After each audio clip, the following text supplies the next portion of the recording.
కరుణా కటాక్షములను నీకు కిరీటముగా ఉంచుతున్నాడు. 103వ కీర్తన 4వ వచనం.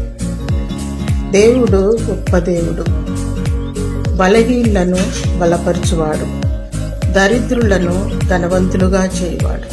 తన ఉచితమైన మహాకృపను బట్టి మేలుతో హృదయమును తృప్తిపరచువాడు. కృప వెంబడి కృపను దయచేయవాడు. ఆయన కరుణ చేత కిరీటము ధరింపచేసి అనేకులకు కరుణ వాత్సల్యత అనుగ్రహించువాడు. దేవుడు దయతో కరుణా కటాక్షములను ధరింపచేసి నీకు కిరీటముగా ధరింపచేసి దీవించునుగాక. ఆమేన్.